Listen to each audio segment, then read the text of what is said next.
Hello, welcome back to Thrive Yoga Fit Transformational Coaching. This is Erin, and happy Valentine's Day. I'm wearing my best pink sweater. My hair is reddish pinkyish. Yeah, I'm feeling very festive. I ate a heart-shaped macaroon in celebration of Valentine's Day. My mat got me some red roses, which was really sweet, and we exchanged sweets this morning. So, whether or not you have a romantic partner today, I hope that you're surrounded by love. I hope that you can get a nice big hug, and I hope that you feel supported. So today, on the podcast, I would like to talk about 2 Yoga Sutras from Sadhanapada, which is the portion on practice. These are 2 Yoga Sutras that I am giving out scrolls at the studio with the translation from Nishala Joy Devi, who, by the way, is coming to Thrive in April. We're looking to get a head count within the next few weeks so that we can, so I'm flying her all the way from California and she's coming to the studio, which is yay, she's gonna be staying with me. So if you're interested in that, you can check out thriveyogafit.com and you can look up our event for Nishala coming for a Yoga Sutras weekend study. We also have online options that are a little bit cheaper. So the Yoga Sutras are Sukha Anushayi Ragaha, Dukkha Anushayi Dveshaha. What does that mean? So when we are too attached, like overly attached to things that bring us pleasure, it can cause misery. When we are averting too much from things that cause us discomfort, this can also cause misery.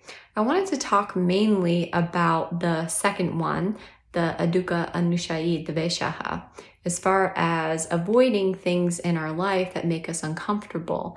I was thinking about this sutra when I was recently coaching some people who, there's uncomfortable feelings within, and rather than go into them, which yoga is of the self, through the self, to the self, we go up into the mind, we resist, we distract, and then we sort of carry this resistance with us, and it feels like we can't touch it, we can't reach it.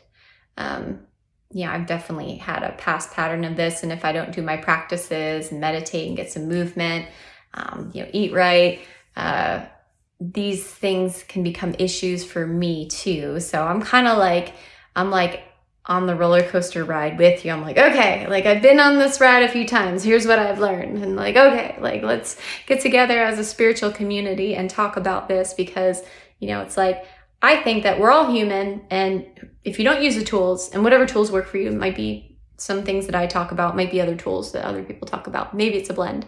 But I think that as a human being, if you're not using some tools to direct your mind and release pockets of energy that accumulate within us, that you're going to be in misery. You're going to keep repeating patterns. It's too easy. Our camera eyes are projecting outward, and then we have subconscious belief systems that kind of taint whatever we're looking at, because everything is neutral. But one person looks at a computer and they're like, oh, wow, great. I can, get my work done, and, I can look up cool photos on Pinterest or something. And another person's like, oh gosh, that causes anxiety for me. I don't like that thing. It never works. And so those are 2 of the same object, and it's just different thoughts, which thoughts are opinions or judgments about a circumstance, which is a fact, which is neutral. So we all come with our different ideas of how the world works based on our inner experience. So the Dukkha Anushayi Dveshaha, Dvesha is avoidance, aversion, like ew. And it's not to say that, if something's uncomfortable, if we don't like it, we should just run towards it. That's why I like Nishala Joy Devi's translation, because it's like an excessive avoidance, right? So for example, if there was a bunch of snarling dogs, I'm like, oh, I have an aversion to this. let me walk right into this. Well, like, first of all, brain is trying to probably keep me safe. Second of all, like, okay, is that necessary? So when we have excessive avoidance, like, oh, I don't want to go towards that, like that makes me feel uncomfortable, or like, oh boy, I don't want to have an uncomfortable conversation is a good example. How does that steal from your life? Like, if you had the courage to face whatever it is and have the uncomfortable conversation, would you be happier? Would you be more balanced? Would you feel more peace? So looking at it from that perspective, I think makes the sutra like more modernly applicable. And then, as far as an emotion, like, oh gosh, I feel this feeling inside of me. I don't want to feel that. And so I'm going to distract myself and I'm going to disconnect from myself. And when we do that, we know that we end up in misery, because then we're holding this clenching tight, just like rock inside of us. And we're trying to move forward and we're trying to interact. But there is this sensation within us that is just, it's there. We try to ignore it, it grows. And so can we breathe, soften around any particular area of our body that might be clenching, and gently invite some energy there, even if it's temporarily uncomfortable, and see what's on the other side. If most of our life is dictated by how we feel in the moment, which is going to determine how we act in that moment, if we can learn to become present with what is inside of the body and soften around it and allow it to flow through, then that emotional state or resistance to it will not dictate or have control over our lives as much. So rather than avoiding it, the deveshaha, we go in and try to create more sukham, like some good feelings, having patience, having peace. And as I'm recording this, I am dropping into myself. And I'm feeling what I need to feel, and I'm breathing around it, and I'm holding space. And so maybe you're hearing this podcast and you're like, yeah, I've been running a lot this week, and maybe I'm avoiding an uncomfortable feel inside of me. Maybe I can drop in. So rather than avoid it, go through it, hold space around it. And if it feels daunting and overwhelming to like, oh God, that's just like too much of a big feeling within me, you can do it little by little, just tiny bit by tiny bit.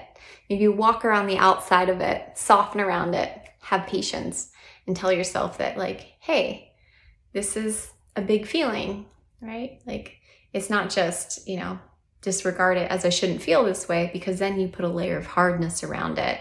You reject yourself. What's true for you in the moment is okay. Your feelings are valid, but it doesn't mean that you need to stew in them. It doesn't mean that you need to avoid them. Hold space, compassionate space, breathe, calm yourself, and focus on the sensation. Last thing I'm going to leave you with, make sure that you're actually feeling, even if you put your hands on the area where you feel congestion, rather than thinking about feeling. It's tricky. It's tricky, and your mind can be like, no, I got this. Like, don't consult her. She doesn't know what she's doing. I got it. And a very convincing voice. So just be on to yourself if you notice that like you're clenching and you're trying to think about feeling. So that's all I have for you today. Again, happy Valentine's Day. I have 2 more spots on my Costa Rica yoga teacher training retreat. If you're interested in that, reach out to me, Erin at erincoach.com. I hope you have a fantastic day, and namaste. Thank you so much for listening. If you want to support the podcast and if it's helping you, please consider writing a review. You can go to iTunes or Google Play, go into the search bar and type in Thrive Yoga Fit Transformational Coaching, scroll down, and you can leave a review. This helps other people to find me as well as bumps us up in the search ratings.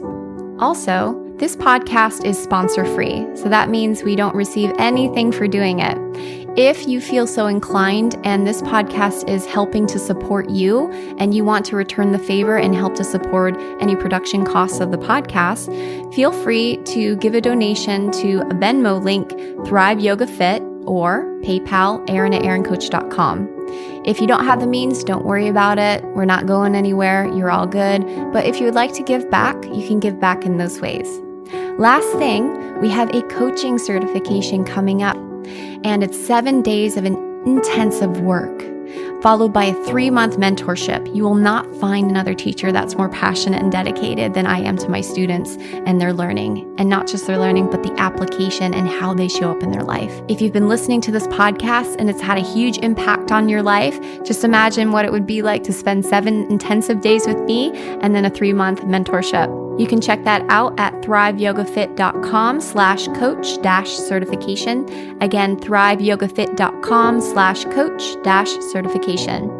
Thank you so much. Namaste.